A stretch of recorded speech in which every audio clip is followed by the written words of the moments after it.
What's up, YouTube? What we have on tap for today is an unboxing of a private sale of some silver quarters and dimes that I purchased at thesilverforum.com, which I've recently become a member of in the last few weeks. I've created some other videos on it. This was a deal that I got when I posted in the wanted or the for sale section that I wanted some silver at spot price, and somebody offered some up. And I'll get into some of the details of how things went and what my experience was like in a second, but I wanted to get into this real quick and see the results of what I purchased. So let's see if I can get in this box as usual without cutting my fingers off. And I'm sure there's a better way to get into it than what I'm doing. But this is what we're gonna do. Anything else in there? Nope. Empty box. Looks like everything's loose, just wrapped up here in some bubble wrap. So it is junk silver, so we're not expecting supreme condition. We have a 2 Ziploc baggies full of coins, and we'll start with the quarters.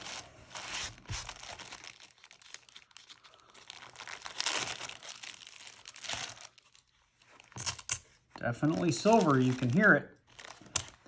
Now, when the guy told me he had this, he did say many of them were slick. They're not in the best of condition. That's probably why he was willing to sell them at or near spot.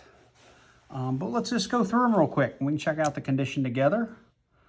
This is 1941. It is pretty slick. It's got some wear. But here, let me zoom in so you guys can see these things a little closer as I go through them. There we go. There's a 41. Barely read the date on that. That's a 35. That one's super slick. Lost some silver on that one. We have a 41. This one's actually in pretty good shape. It's a 64. That was the last year they did silver. Again, sounds silvery. I'll weigh some of these just to be sure. There's another 64. That's just dirty. There's some decent detail on that. Again, we don't necessarily care, but it is nice to have nice looking silver. There's another 41. We have a 60. What is that, a 60? Looks like we have a 60. There's a 35. He wasn't kidding when he said these were a little bit slick, but I'll take them for spot price. 1945. Here's a 29. Another 41. 48. This one's a little slick. There's a 35. Got a 56. There's still some, maybe not detail on it, but it's not super slick. These things are a little cruddy, but I'll take them. 39. That's actually a pretty nice looking 64, actually. I haven't looked at any of the mint marks yet. That's something I'll go back and do. 42. And I'm not even sure of key dates on these, I'll be honest. That's a good looking 64 though. I'll take that all day. That looks like that's a 43. Another slick 43. 46. Apologies if I'm a little off center. I've got the camera above where I can see and I'm zoomed in, so I'm not quite so used to holding them like this. So that's a 43, a 57, and a 44. Now that's interesting looking. It's got like an orange toning and it's dirty.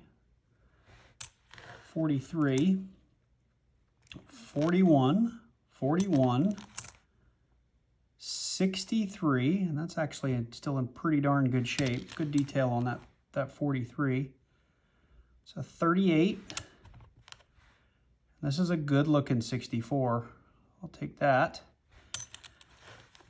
3 left, a 44, a 50, and a 57. So I think there were supposed to be 34 of these. Here's 5, 10, 15, 20, 25, 30, and 34. So these look all to be legit and in the condition expected. So I am not going to go through all these dimes just to save everybody, you know, this video will be a bazillion years long. But we've got a lot of dimes in here. Looks like we've got, actually most of them look like they've got good detail. They just look dirty, like they were sitting in water. Or maybe, I mean, that one almost looks like it was on fire or near a flame. But I'll go through these off camera, and if I find anything of interest, I will let you know. I'll pop back in here at the end of the video. And something I love to do, and I know you're not supposed to, but I'll use that Easy Est on a few of these that I determine have no specific potential value for numismatist value, just to see how we can clean them up. Like, I love to stick stuff like that in that Easy Est, or in, you know, some baking soda and vinegar, just to see how pretty you can get an old coin. And I might do a video on that. But anyway, we got to make it nice and pretty for everybody. I might make a nice thumbnail. That ended up being $13.10 worth of Constitutional Silver. I did pay $7.50 for the priority mail shipping, and everything, or $7.20 maybe for priority mail shipping, and I got all of it for roughly, if I remember the price, all of it ended up being right around 13 times face. So when you multiplied it all out, it was like 13.2 or 13.3 times face, which is not terrible. If you took the shipping out, it actually was a really good deal.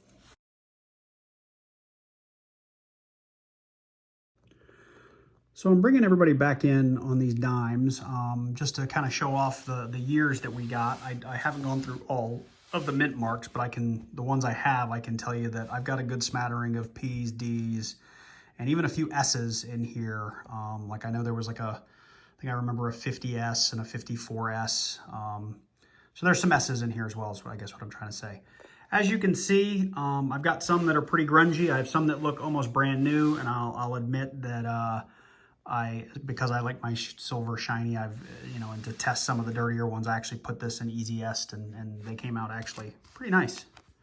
Some of these were super dirty. You can still see some of the grime down in there, but they came out pretty nice. So they're shiny, and that's the way I like them. And I double checked them to make sure they weren't like super rare, no repunch mint marks, no DDOs or DDRs, nothing like that. But I also wanted to bring you in because in my deal, I was only supposed to get, I want to say it was 46 coins, $4.60 worth of coins. And as you can see, this is far more than that. It ended up being $7.40 worth of coins.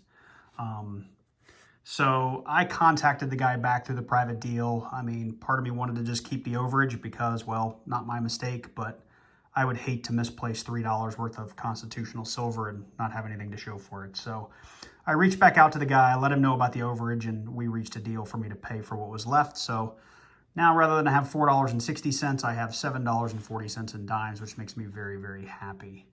And again, I do have 46 all the way through 64. Every single year is represented, and they are in order from top to bottom. So anyway, I thought you guys might enjoy that.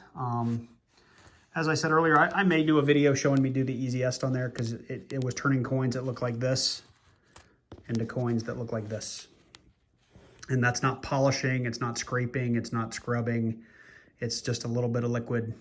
You do rub it with your fingertips under some water, and all that grime just kind of wipes away. So, but anyway, if you're not a member, if you're not looking at it, thesilverforum.com, they give away silver at spot pretty frequently. There is a section to buy and sell. This being my first experience, did not get ripped off. I was very worried about this potentially being a scam. And to get into that a little bit, the guy, as soon as I made the sale, I did pay Venmo, which I probably shouldn't have done. They tell you really should do like a PayPal goods and services so you have at least some recourse. But I did Venmo in my excitement to get this purchased. And of course, payment goes through instantly. The guy was really, really good. Within about half an hour, he had posted the shipping label to me so I could do tracking. And the problem came in that tracking didn't update that day, it didn't update Saturday, it didn't update Sunday, and it didn't update Monday by like midday. And so I started doing some reading and convinced myself that I was getting scammed. And sure enough, by like 6 p.m. on Monday, the package had arrived in Atlanta and tracking was there, and I realized I was going to receive something. So then the next worry was, what am I going to get? And I got what I asked for. So, you know, it all ended up working out in the end. But understand, I've done enough reading now to know that this type of thing can oftentimes end in a scam. So buyer beware. If you do go out on a limb, I hope you don't get scammed. I'm thinking based on my first interaction to silverforum.com, generally it's going to be good people trying to make good conversation about collecting silver and buying and selling silver. And that's been my experience. So A+ to them, A+ to my buyer or to my seller, who I'm not going to divulge on here. But it should be easy enough to find if you go look at the silverforum.com. But anyway, super happy about it. I hope you enjoyed the video. I hope you like looking at my new constitutional silver that I'm very excited about. And I will see you guys in the next video.